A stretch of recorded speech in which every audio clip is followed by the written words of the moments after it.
박경수의 아침저널 2부 시작합니다. 이 화요일에는 이 법조계 소식으로 꾸미는데요. 먼저 이 검찰 안팎의 얘기부터 좀 나눠보도록 하겠습니다. 서초동 25시. 오늘은 아주경제신문 법조 전문 기자입니다. 장용진 기자 전화 연결되어 있습니다. 장 기자 안녕하세요. 예, 안녕하십니까. 장용진입니다. 예. 올 들어 서초동이 조용했던 때가 없는 것 같은데. 네, 그렇죠. 예. 지금은 추미애 장관 일부에서 관련된 얘기를 좀 나눴습니다만 한 발 물러서긴 했지만 이 휴대전화 비밀번호 공개법 이게 굉장히 사회적으로 좀 쟁점이 된 것 같아요. 이게 어떤 내용인가요? 네, 많이 이슈가 됐습니다. 예. 어떤 내용인지부터 좀 설명을 해 주세요. 네, 휴대전화 비밀번호 공개법이라는 것은 이제 테러리스트라든지 예. 또는 주요 범죄자, 특히 공무원의 직무상 범죄와 관련이 되어서 휴대전화의 내용이 중대한 증거가 될 수 있을 때 비밀번호를 공개하도록 강제하고 강제에 따르지 않을 경우에는 처벌을 하거나 벌금을 부과할 수 있도록 하는 방안을 발의합니다. 예. 이게 이제 모든 범죄에 적용되는 것이 아니고요. 테러리스트와 같이 아주 중요한 범죄이거나 공무원의 직무상 범죄, 그러니까 뇌물죄라든지, 지금과 같이, 강요죄라든지, 또는 직권남용죄 같은 그런 경우가 되었을 때만 제한적으로 적용하는 것으로 되어 있습니다만, 그렇다고 하더라도 이것이, 자백을 강요하는 것으로 해석이 될 수 있어서 논란이 됐습니다. 예. 사실 근데 이게 추미애 장관이 이제 한동훈 검사장의 이른바 이제 검은 유착 사건 이 수사가 이제 진전되지 못하는 게 이 한 검사장의 이제 휴대폰에 이제 비밀번호가 걸려 있어서 이걸 네. 열지 못하면서 이제 수사가 진전되지 못한다. 사실 여기서 출발한 거잖아요. 네. 그래서 한동훈 방지법이다라는 말까지 나왔죠. 예.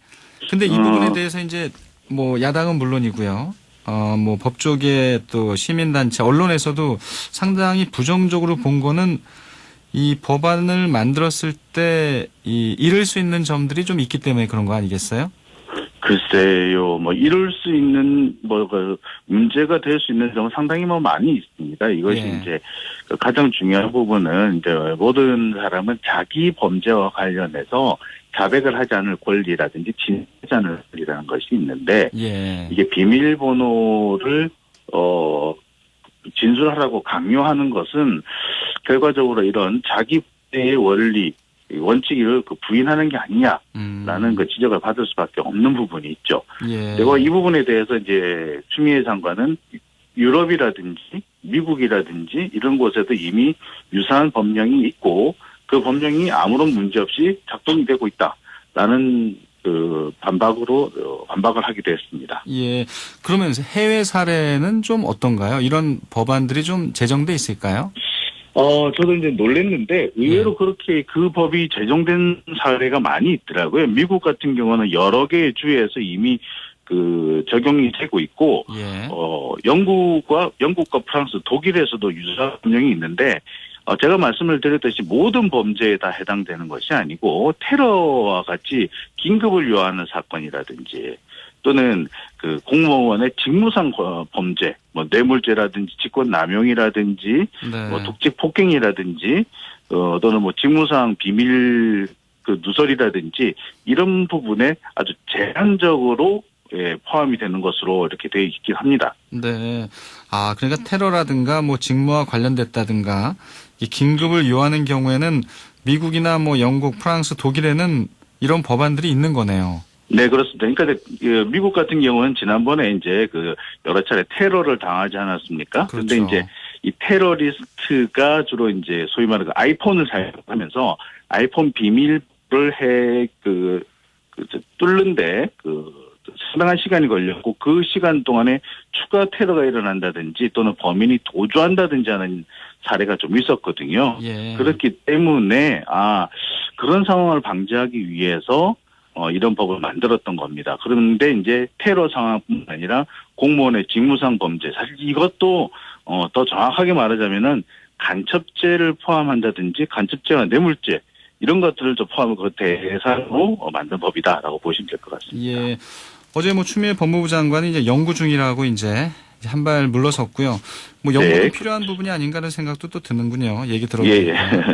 글쎄, 뭐, 완전히, 그러니까 이게 형사법 원리에 따르면 상당히 좀 문제가 있는 법인 것도 맞고요. 예. 하지만 현실적으로 필요한 부분이 있다라는 점도 또 부인할 수 없고, 그렇습니다.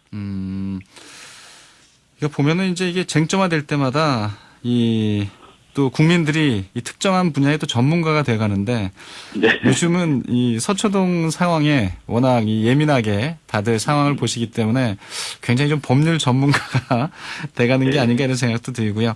그 이제 문제 이제 한동훈 검사장에 대한 이 독직 폭행 혐의로 기소된 이 정진웅 차장 검사가 있잖아요. 네, 그렇습니다. 목요일인 첫 재판이 열린다고 하는데 어떤 네. 부분이 좀 쟁점이 될까요?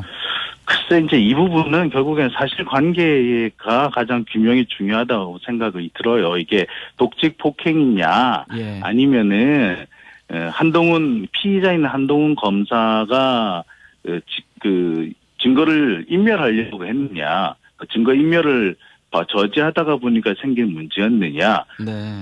그게 정말 독직 폭행이냐, 이 부분을 가리는 것이 가장 중요하다고 봐요. 근데 현실적으로 이런 재판의 경우 현실적으로 이제 검찰 측이 유죄를 입증을 해야 하는데 독직 폭행이라는 게 이제 직무와 관련을 해서 그러니까 수사와 관련을 해서 그 사건 관계인을 폭행을 했다라는 것인데 네. 그런 목적을 가지고 있었다라고 과연 볼 수 있느냐. 주변에 다른 보는 사람들도 많았고 전화 통화를 하려고 하고 있는 상황이었고 그 장소 자체가 한동훈 검사의 사무실이었다는 점을 볼 때, 단순히 그 몸싸움이 있었다는 것을 폭행의 존재로 볼 수 있느냐. 예. 그 부분을 이제 뭐 볼 수 있다 없다 과연, 입증을 할 수 있느냐. 그 문제로 가게 되면 쉽지 않아 보입니다. 사실 그래서 이 건 같은 경우에는 저는, 보통의 상황이라면 이게 정치적으로 논란을 가지고 올 수는 있을지언정 예. 실제로 기소로 이어질 거라고 생각은 하지는 못했습니다. 이게 그게 뭐 실제 그 사실관계가 어떠하였든 간에 법정에서 입증을 한다는 게 쉽지가 않거든요. 예. 이것이 제가 볼 때는 아마 두 사람 사이에 이제 오해라든지 뭐 이런 상황이 생겨가지고 몸싸움을 한 걸로 보이는데 이 몸싸움을 과연 독직 폭행으로 볼 것이냐? 아니면 한동훈 검사가 증거 인멸을 위해서 물리력을 행사한 것으로 볼 것이냐. 네. 이거는 참 구분이 모호하거든요. 이게 상당히 좀 재판이 오래 걸리겠는데요? 재판이 오래 걸릴 수도 있고 예. 재판 자체를 이런 건 재판 안 하는 게 사실은 맞습니다. 사실은 재판 안 하는 게 맞는데 정진웅 부장검사를 직무에서 배제하기 위해서 혹은 또 정치적으로 논란거리로 끌어오기 위해서 제가 볼 때는 지금 현재 검찰 수뇌부, 그러니까 윤석열 검찰총장이 다소 무리를 하지 않았느냐라는 생각도 들어요. 예. 목요일 첫 재판이 이제 공판 준비 기일이잖아요. 네, 그렇습니다. 정진웅 차장 검사가 굳이 뭐 나올 이유는 없겠네요. 네, 아마 뭐 출석할 이유는 없을 것으로 보이고 출석을 안 하는 게 맞을 거라고 봅니다. 네.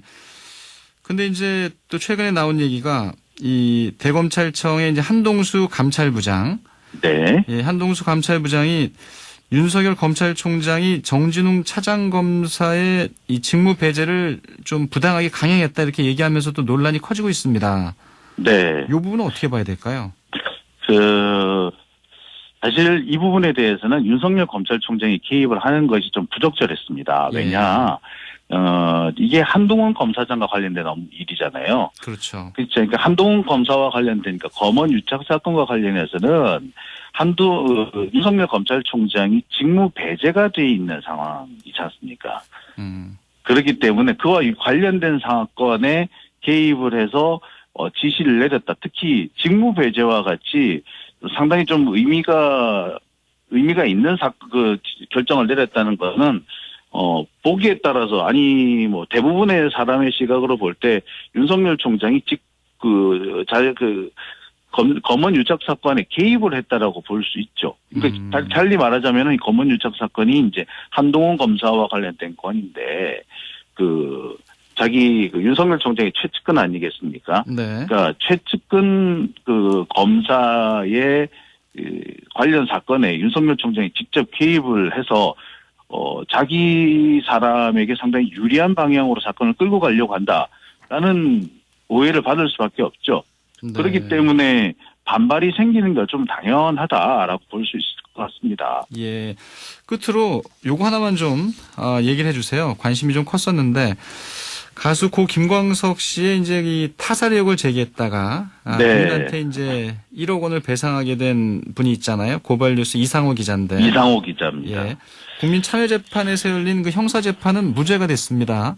네. 예. 종종 이런 부분이 있습니다. 이제 형사상 처벌을 할 수는 없지만 민사상 손해배상의 대상은 된다라는 결론이 나오는 경우가 있는데요. 예. 그러니까 민사상으로 이제 손해배상을 해야 되는 경우일 수는 있다고 봐요. 특히 몇몇 가지 부분에서, 그러니까 그 윤희순 씨죠. 그 김광석 씨의 전 부인인데 예. 이분에 대해서 좀 약간 단정적인 표현을 쓴 부분이 있습니다. 이런 부분에 대해서 글쎄 뭐 제가 보기에도 손해배상을 해야 할 상황에 처한 거는 분명해 보였어요.